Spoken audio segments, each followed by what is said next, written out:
참 오랜만에 듣는 찬양이네요. 너무나 은혜가 많이 됐습니다. 우리 학교 다닐 때 이 찬양을 부르는데 어중이 떠중이 다 모아가지고 연습을 시키는데요, 잘 안 되는 거예요.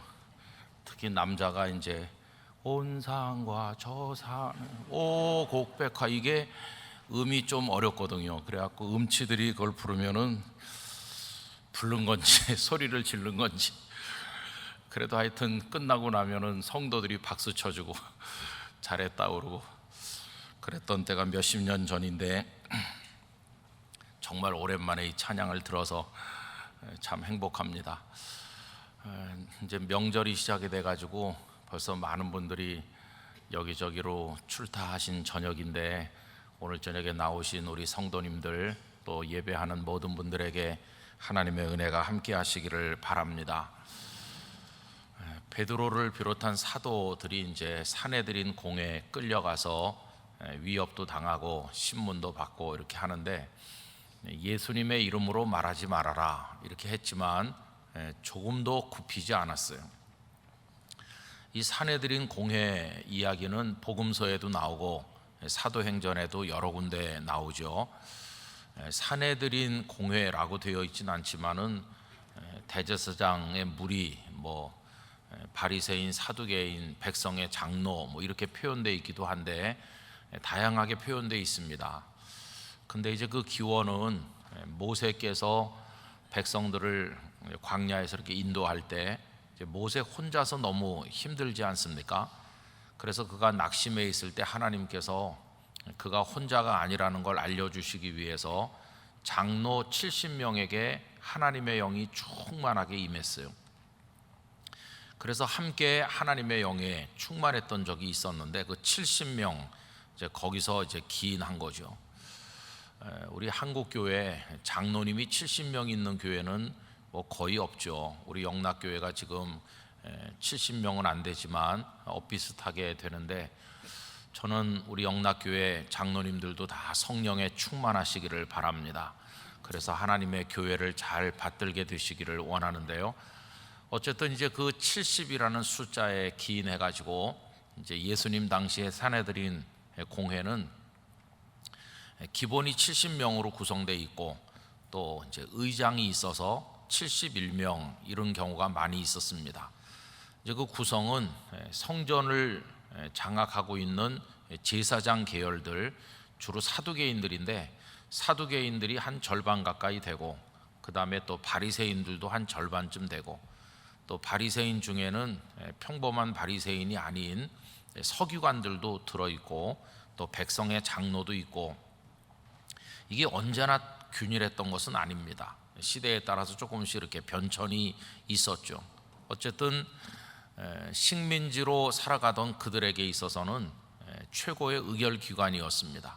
그러니까 외교, 국방 이런 기본적인 통치에 관한 거는 유대인들에게 자치권이 없이 나라를 빼앗긴 상태니까 이제 로마가 이제 관여하는 것이고, 그 이외의 일반적인 문제들, 특별히 유대인들의 신앙과 관련된 일상의 문제들은 이제 산헤드린 공회가 최고 의결 기관이죠. 산헤드린이라고 하는 말은 이제 복합 단어인데, 이렇게 모여서 둘러 앉는다, 이제 그런 뜻이죠. 둘러 앉아가지고 여러 가지 사안들을 논의하였습니다. 근데 산헤드린 공회는 예루살렘에만 있었던 것은 아닙니다. 각 지역에도 다 이렇게 그 분회같이 있었어요. 마치 우리 서울에는 국회가 있고, 또 지방자치단체에는 그 자치단체, 시의회가 있고, 또 구의회가 있고, 이렇게 있는 식으로, 그래서 그 당시 전국에 약 120개 정도의 공회가 있었던 것으로 알려져 있고, 그 지역에 있는 공회들은 구성원이 23명이었다고 합니다. 그래서 그 지역 안에서 일어나는 일들을 또 그들이 관장을 했던 것이죠. 그리고 이 사내들이는 세금도 거두기도 했어요. 여러분, 우리가 복음서를 읽으면 세리들이 등장을 하는데, 이 세리들은 아주 나쁜 사람으로 우리가 인식하고 있죠. 그 유대인들이 볼 때 세금을 많이 수탈해다가 로마에다가 바치고 자기들이 또 주머니 속에 넣는다고 해서 이제 그들을 심지어는 창기보다도 더 더럽게 취급을 하기도 했는데, 이 세리들을 고용하는 사람들이 누구냐 하면은 이 산헤드린이었습니다. 그 산헤드린이 세리들을 앞세워 가지고, 또 지방 공회도 마찬가지고요, 그래서 세금을 걷어오라고 이렇게 시키는 거죠. 그럼 세리들은 다니면서 세금을 거두기도 했어요. 산헤드린이라고 하는 이 모임이 아주 여러 가지 역할을 하면서 어떤 때는 백성들에게 존경을 받기도 하고, 어떤 때는 아주 혐오의 대상이 되기도 하고, 다양한 얼굴을 가진 어쨌든 유대 최고의 의결 기관이었습니다. 이제 그들이 예수님을 불법으로 재판을 해서 사형에 처하는 것이 마땅하다 이렇게 했는데, 그들은 사형 집행권이 없지요. 식민지 상황이기 때문에. 그래서 사람을 처형하려면 총독의 재가를 받아야 하기 때문에 자기들끼리 모여서 저 예수라는 자는 죽여야 된다 이렇게 하고는 빌라도에게 예수님을 끌고 가서 죽여달라고 이제 했던 겁니다. 빌라도는 예수님께서 죄가 없다는 걸 알았기 때문에 그렇게 하지 않으려고 노력은 나름대로 했지만, 그들이 폭동을 일으킬 것처럼 위협하니까 이 두려운 빌라도는 결국 비겁한 타협을 해서 물 떠다가 손을 씻으면서 내 책임 아니다 하는 식으로 떠넘기면서 예수님을 이제 십자가에 못 박도록 하지 않았습니까? 자, 이래서 예수님을 대적했던 사람들이 모여 있는 그 산헤드린 공회인데, 이제는 예수님께서는 승리하시고 승천하시고, 그리고 그 제자들이 끌려와서 예수님께서 섰던 그 공회 앞에 서 있는 것을 보게 됩니다. 자, 이 사도들을 위협을 해도 그들이 굴하지 아니하고 예수 그리스도의 증인으로서 자신들의 이야기를 강하게 이야기하니까, 이 산헤드린 공회원들이 화가 나서 당장 저 사도들을 죽여라, 이제 이렇게 분위기가 아주 험악하게 된 거죠. 그게 이제 오늘 본문 앞의 내용입니다. 그때 이제 한 사람이 등장을 했는데, 그 유명한 가말리엘이 등장하는 것이죠. 여러분, 이 가말리엘은 우리가 사울의 스승으로 더 잘 알고 있는 사람입니다. 당시 유대 그 율법주의의 양대 거목이 학파가 있었는데, 하나는 샴마이 학파라고 하고 하나는 힐렐 학파라고 했습니다. 근데 샴마이 학파는 굉장히 보수적인 집단이고, 율법을 엄격하게 해석을 하고, 그 다음에 성전 중심으로 어떤 하나님 앞에 제사를 드린다던가 하는 데 관련해 가지고 굉장히 열심을 냈던 그런 사람들을 이제 샴마이 학파라고 하죠. 융통성이 별로 없었어요. 그리고 성전에 관련된 제사 이런 것들에 관련된 데 집중했기 때문에 거기 많이 관련돼 있는 사람들은 사두개파 사람들이었습니다. 반면에 힐렐 학파는 조금 진보적인 사람들로서 율법을 해석할 때 조금 융통성이 있게 해석을 했어요. 그러면서 성전에서 제사를 드리는 그런 제의적인 측면보다는 하나님의 말씀은 일상생활 속에서 실천되는 게 중요하다 하는 것을 더 강조했던 사람들입니다. 그러니까 우리가 오늘날 주일날 와서 예배를 아무리 엄숙하게 잘 드려도 일상생활 속에 가서 말씀을 제대로 지키지 못하고 살면 소용이 없는 거다. 삶이 곧 예배가 돼야 된다. 우리도 그런 얘기 많이 하잖아요. 이 힐렐 학파 사람들은 이제 그런 쪽으로 관심을 많이 기울이는 사람들이고, 이 사람들은 각 지역에 있는 회당에 모여오는 일반 유대인들, 그들에게 굉장히 지지를 많이 받고 있었어요.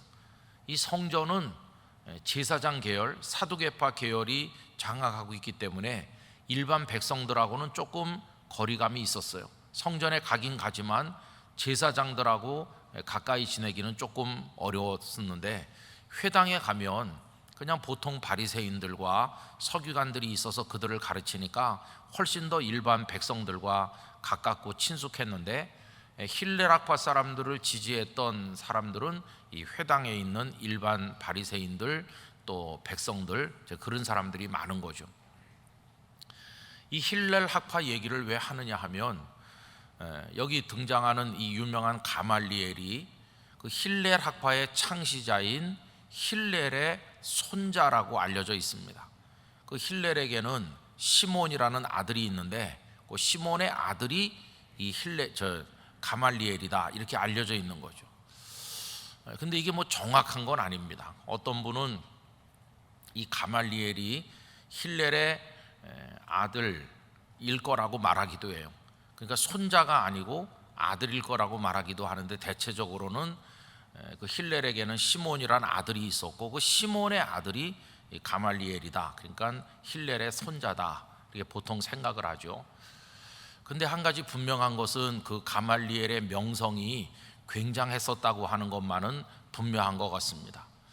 종종 말씀드린 것처럼 일반 선생님을 랍비라고 부르잖아요. 그런데 이 랍비 중에서도 최고의 랍비를 부를 때 라반이라고 하는데, 그때 이 가말리엘을 사람들이 라반이라고 불렀다는 거예요. 또 미슈나라고 하는 자료에 의하면 그가 세상을 떠났을 때 슬퍼하면서 뭐라고 얘기했냐면, 가말리엘이 죽은 다음에 율법의 영광이 죽었다 이렇게 말할 정도로, 율법도 함께 죽었다고 말할 정도로 가말리엘을 굉장히 이렇게 추켜 세웠어요. 가말리엘의 장례식은 왕의 장례식 이상으로 화려했고 많은 사람들이 모여서 그 장례에 참여했다고 전해지고 있습니다. 그러니까 이 가말리엘은 명성이 대단한 사람이죠. 이분이 그 산헤드린 공회원 중에 한 사람으로 그 자리에 있으면서 사도들이 끌려와서 위협을 당하고 하는 걸 다 지켜보고 있는 거죠. 그런데 다른 그 공회원들이 분노해서 당장 죽이자 이런 식으로 하니까 이 가말리엘이 나선 겁니다. 그래서 그 공회원들을 좀 진정시켰어요. 이 사도들은 바깥에 나가게 하고 이제 공회원들끼리 모여가지고 이야기를 하는 거죠. 근데 가말리엘이 여기 했던 얘기를 보면 그가 굉장히 사려 깊은 사람이었다는 것을 알 수가 있습니다. 그가 하는 말이 이렇게 저 사람들에게 험한 일을 하면 안 된다는 식으로 얘기해요. 왜냐하면 저들이 말하고 있는 사상이나 저들이 전하는 그 모든 것이 만약에 하나님께로부터 온 것이라면 당신들이 핍박을 하면 하나님과 맞서는 게 아니냐, 이런 얘기를 하는 거예요.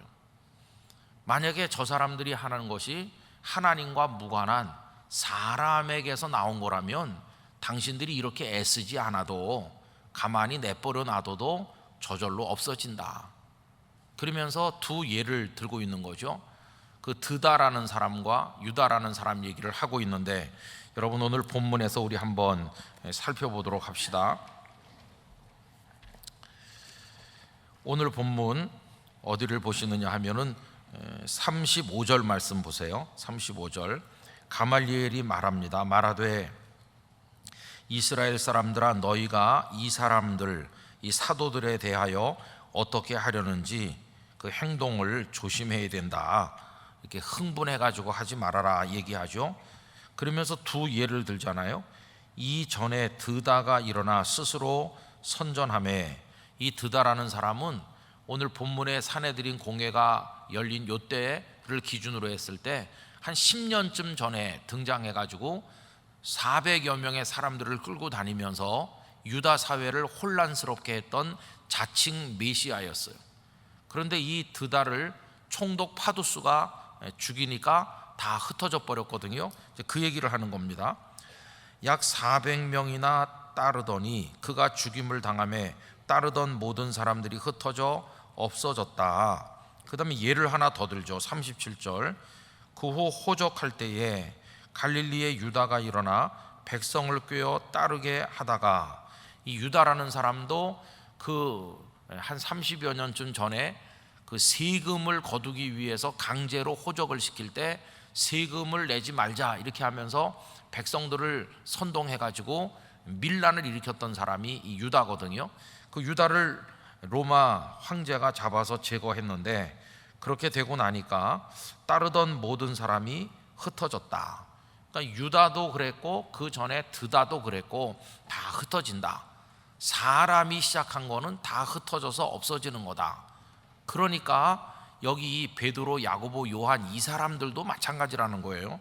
여러분 거기 38절, 39절, 2절 다 같이 읽어보도록 하겠습니다. 이제 내가 너희에게 말하노니 이 사람들을 상관하지 말고 버려두라.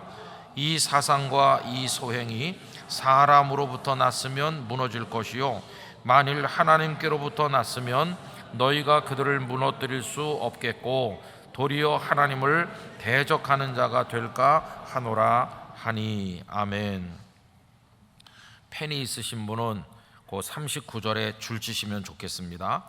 만일 하나님께로부터 났으면 너희가 그들을 무너뜨릴 수 없겠고. 하나님께로부터 났다, 이 말이 얼마나 놀라운 말인지 우리에게 큰 위로가 되고 힘이 되는 말이죠. 하나님께로부터 났다. 가말리엘이 이렇게 얘기를 하니까 듣고 있던 사람들이 들어보니까 그 말이 맞거든요. 괜히 우리가 저 사람들을 죽일 필요가 없겠어. 그냥 가만히 놔둬도 사람에게서 난 거라면 저절로 없어질 거고 하나님께서 하시는 일이라면 우리가 애써도 막을 수가 없을 것이고 또 괜히 하나님과 대적하는 일이 될 테니까 그냥 내버려 두자. 이 가말리엘의 말에 다 설득을 당했어요. 그래서 사도들은 죽임을 당하지 않게 된 거죠. 여러분, 이 가말리엘이 사도들이 죽지 않도록 보호하는 발언을 했기 때문에 후대 많은 사람들이 가말리엘을 굉장히 좋게 생각해요. 우리부터도 가말리엘 그러면 굉장히 친근하게 생각하잖아요. 그래가지고 어떤 사람은 가말리엘이 예수님을 믿는 사람이었을 거라고 생각하기도 합니다. 어떤 이들은 산헤드린 공회원 중에 여러분 밤에 예수님을 찾아왔던 니고데모라는 사람도 있었고 예수님께서 십자가에서 죽으셨을 때 자기의 새 무덤을 내서 장례를 한 아리마대 요셉 같은 사람도 그 공회에 있었잖아요. 그러니까 이 가말리엘도 정체를 드러내지 않았던 그리스도의 제자일 것이다, 이렇게 생각하는 사람도 있어요. 또 아까 제가 힐렐의 아들이 시몬이고 시몬의 아들이 가말리엘이라고 얘기했는데, 그래서 어떤 사람은 누가복음 2장에 보면 예수님께서 탄생하셔서 정결 예식을 행하려고 성전에 올라가셨을 때 경건한 두 노인을 만나죠. 시므온과 안나를 만난 거 여러분 아시죠? 근데 그 시므온이 바로 그 가말리엘의 아버지였을 거다, 이렇게 또 족보를 이상하게 만드는 분도 있어요.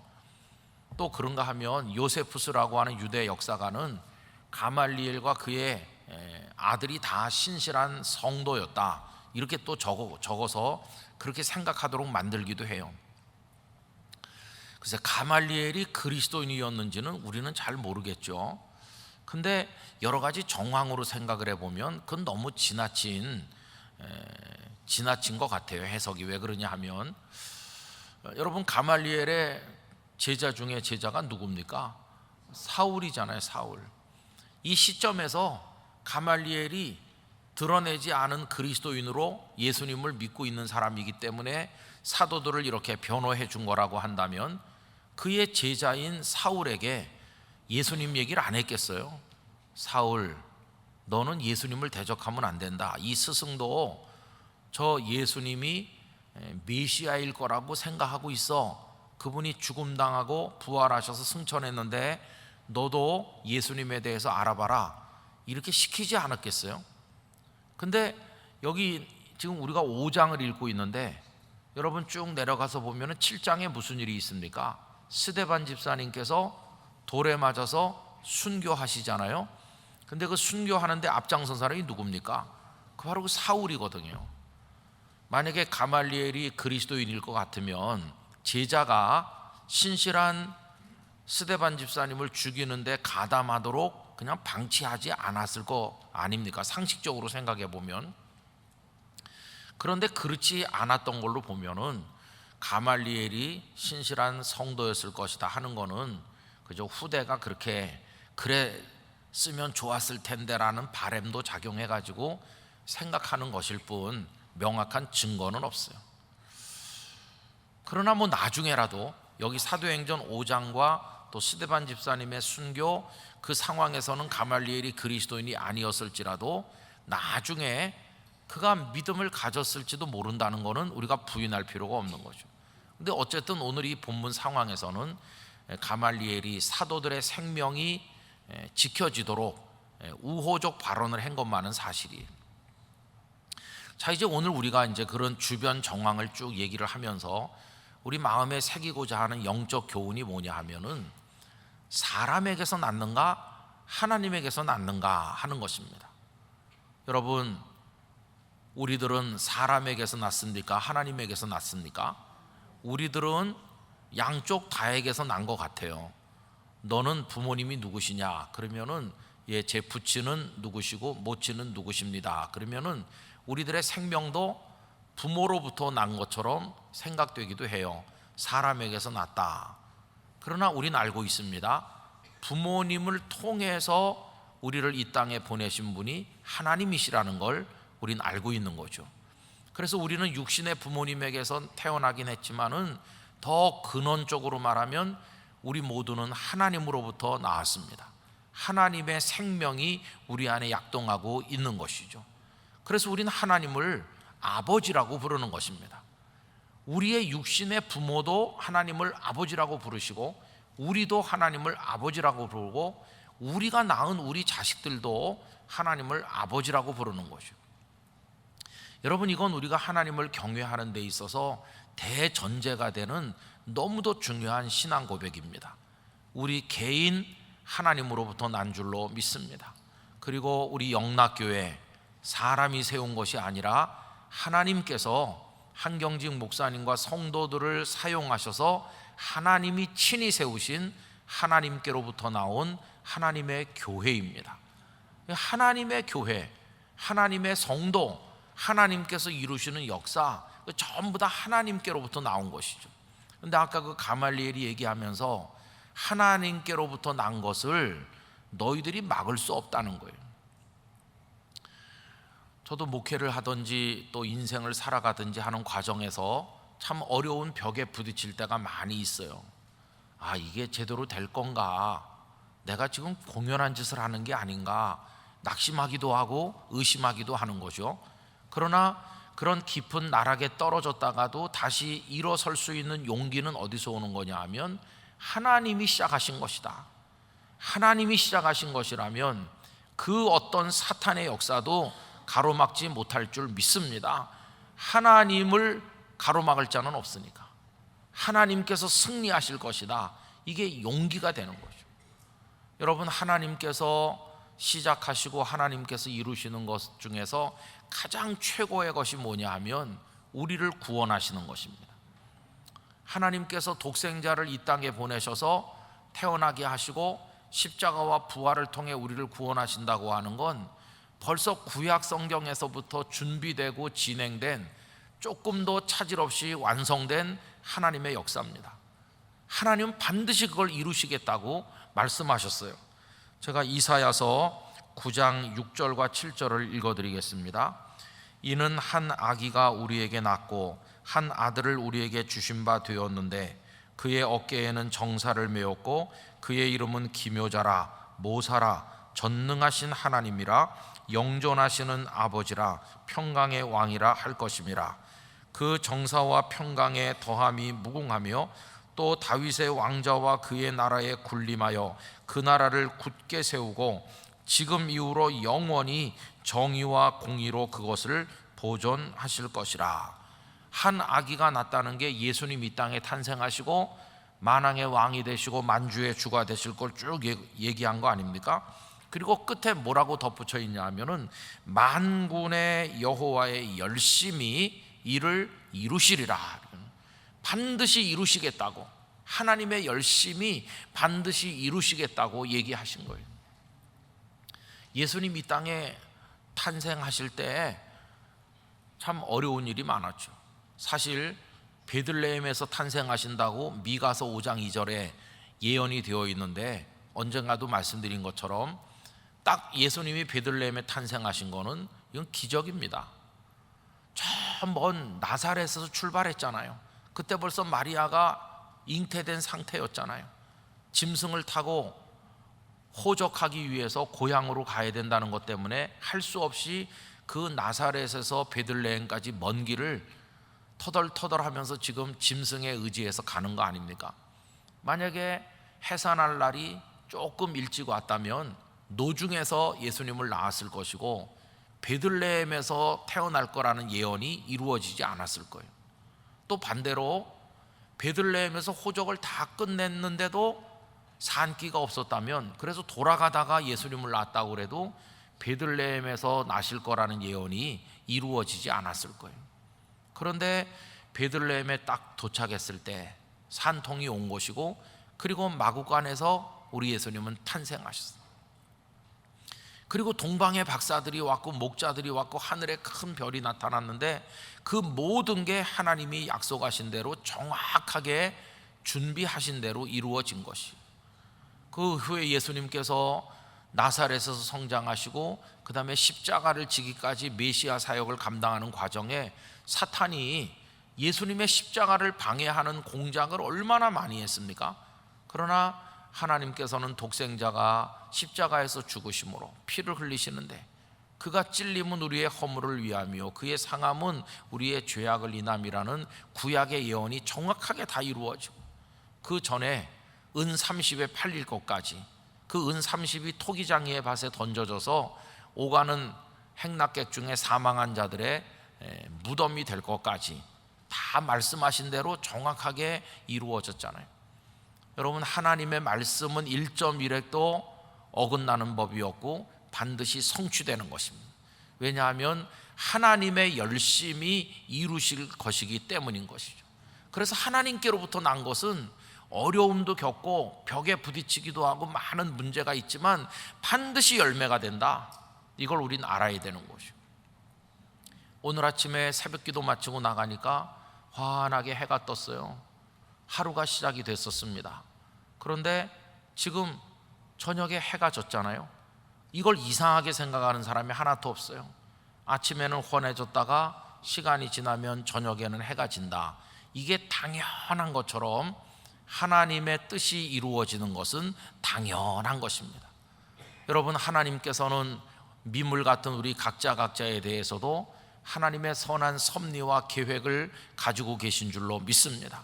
그것을 하나님께서는 이루실 것입니다.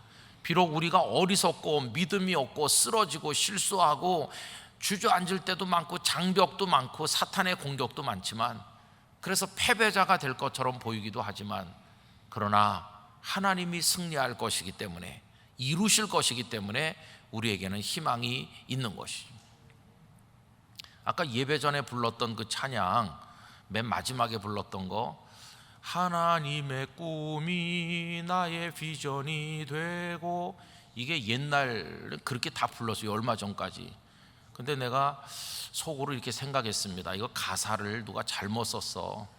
그런 생각을 했어요. 왜 그러냐면 하나님의 꿈이 나의 비전이 되고 이렇게 부르는데 오늘 고쳤더라고요. 참 기특해요. 왜 그러냐면 하나님은 꿈을 꾸는 분이 아니에요. 오늘 어떻게 고쳐서 불렀는지 아세요?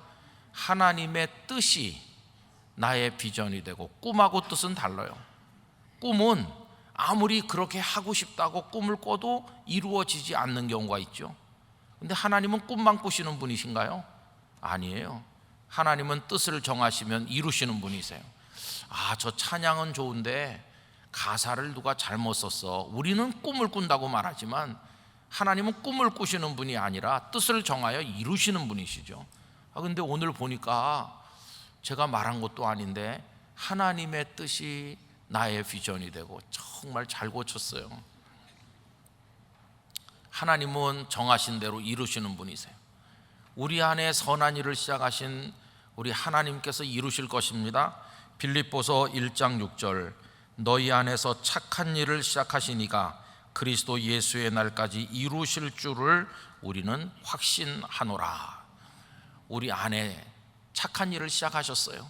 예수님을 믿게 만드셨고, 예수님의 말씀을 따라 살고 싶은 생각이 우리 안에 생겨나도록 해주셨고, 연약하지만 기도하게 하시고, 그리고 복음을 전하기 위해 노력하게 하시고, 부족하지만 적은 사랑이라도 나누면서 성도 간에 교제하면서 주님의 몸된 교회를 섬겨 나가도록 하시는 우리 안에 시작하신 이 착한 일, 하나님의 일이 그리스도 예수의 날까지 반드시 이루어질 것이, 창조하신 그때부터 태초부터 하나님 나라가 완성되는 종말까지 무수한 인간의 죄악과 전쟁과 온갖 악행이 벌어지고 있지만 하나님의 역사는 흘러가고 있는 것입니다. 소리 없이 흐르는 것이죠. 여러분, 어디다가 물을 이렇게 부으면요, 땅속에 다 스미는 것 같아도 그 물이 어디론가는 다시 솟아나와서 흐르게 돼 있는 것입니다. 하나님의 역사가 지금도 우리 중에 그렇게 임하고 있는 줄로 믿습니다. 그래서 이 빌립보서 1장 6절 이 말씀을 기록해서 보낼 때 바울 사도는 감옥에 계셨잖아요. 옥중서신이지 않습니까? 그리고 이 편지를 받아서 읽는 빌립보 성도들은 극심한 환난과 핍박 속에 살면서 어려운 믿음을 지켜나가고 있잖아요. 그래도 바울은 권면하기를 너희 안에 착한 일을 시작하시니 하나님께서 그리스도 예수의 날까지 이루실 줄을 확신한다고, 반드시 우리는 이루어지는 하나님의 축복을 볼 것이라고 그렇게 권면하면서 그는 시련을 묵묵히 견디고 감옥에서도 기뻐하면서 그렇게 살아가신 것을 우리가 알고 있죠. 이제 오늘 읽은 본문도 그래요. 이 사내들인 공회에서 가말리엘의 말을 듣고 굳이 죽일 것까지 없지 그러면서 채찍질을 해서 쫓아냈잖아요. 그러면 사도들이 채찍질을 맞고 나가면서 어떤 반응을 보였습니까? 41절 말씀에 보시면 사도들은 그 이름을 위하여 능욕받는 일에 합당한 자로 여기심을 기뻐하면서 공회 앞을 떠나니라. 좌절하거나 두려워한 것이 아니라 오히려 핍박을 받는 것 영광스럽게 생각했어요. 그리고 나가서 42절 그들이 날마다 성전에 있든지 집에 있든지 예수는 그리스도라고 가르치기와 전도하기를 그치지 아니하니라. 그 대단한 사람들이 예수의 이름으로 말하지 마 이렇게 겁을 줬으면 웬만한 사람 같으면 알겠습니다 하고 풀이 죽을 텐데 이들은 나가서 말씀을 가르치고 전하기를 쉬지 않은 거예요. 그치지 않고 계속 예수님이 그리스도 메시아라고 전했어요. 어떻게 이렇게 할 수 있나? 그것은 하나님께로부터 난 것은 반드시 승리로 열매가 될 줄 믿었기 때문이에요. 이 베드로도 사도들도 내가 예수님의 제자가 된 거, 이건 하나님께로부터 난 것이다. 예수님의 십자가와 부활을 증언하는 제자가 된 거, 이거 하나님께로부터 난 거다. 이 복음은 하나님이 주신 거다. 이 복음을 통해서 사람들이 구원받는 거, 하나님의 나라가 이루어지는 거, 이건 다 하나님으로부터 난 거다. 그러니 반드시 열매가 될 것이다. 이게 그들로 하여금 사내들인 공회의 위협 따위는 두려워하지 않고 전진하도록 만들어줬다는 걸 알 수 있어요. 오늘날도 우리 개인과 가정과 교회를 에워싸고 있는 적들이 참 강하고 우리를 힘들게 만듭니다. 그리고 우리가 뭘 하고자 할 때 많은 장애물들이 생기고 우리 마음을 불편하게 해서 주저앉게 만들 때가 많아요. 그러나 여러분 믿어야 됩니다. 우리는 하나님께로부터 난 하나님의 아들, 딸이며 이 복음을 하나님께서 주신 것이고 영락교회를 하나님이 세우신 것이고 우리가 80주년을 하든지 뭘 하든지 앞으로 인생을 마치고 하나님 나라에 갈 때까지 모든 선하고 아름다운 것들은 하나님께로부터 났기 때문에 하나님께서 이루실 걸 믿어야 되는 것이죠. 그래서 담대하게 기도하면서 굴하지 말고 한 걸음 한 걸음 전진해 나가는 게 성도의 마땅한 모습인 것을 깨닫게 되는 것입니다. 그래서 아까 그 찬양처럼 하나님의 뜻이 우리의 비전이 되기를 원합니다. 하나님은 이렇게 뜻을 정해 놓으셨으니 반드시 열매가 될 줄 믿습니다. 나같이 무지몽매하고 혈기가 많고 분노하길 잘하고 자존심 세고 욕심도 많고 남 모르는 죄도 많이 짓고 거짓된 겸손과 그런 걸로 위장하면서 사람들 앞에 의인인 척하는, 구원받을 가능성이 별로 없는 그런 죄인이지만 내가 구원받을 수 있는 것도 하나님께서 나를 구원하기로 작정하셨기 때문에 그래서 제가 구원받게 될 줄 믿습니다. 그러면서 하나님의 은혜를 찬송하는 것이. 여러분 오늘 저녁에 이 한마디 하나님께로부터 났습니다. 이건 믿고 담대하게 세상을 향해 나가는 우리 영락의 성도들 되시기를 바라고, 하나님의 역사가 우리 중에 함께 하시기를 축원합니다. 기도하겠습니다. 거룩하신 아버지 하나님, 오늘 저녁에 저희들이 이 자리에 모여 예배함도 하나님의 은혜인 줄로 믿습니다. 예수님을 이 땅에 보내시고 십자가와 부활의 복음을 완성하시고 우리로 성령님 안에서 믿게 하시고 하나님을 섬기게 하신 그 모든 것이 저희의 선택이나 저희의 노력이 아니라 하나님으로부터 난 하나님의 일임을 믿습니다. 교회를 세워주시고 복음을 전도하게 하시는 것 또한 하나님께로부터 난 것임을 믿습니다. 수많은 적들이 준동하지만 하나님께서 하시는 것을 막을 자가 없을 줄로 믿습니다. 아버지 하나님, 담대하게 하나님의 거룩하신 손길을 바라보며 전진하도록 저희에게 믿음을 허락하여 주시옵소서. 예수님 이름으로 기도하옵나이다. 아멘.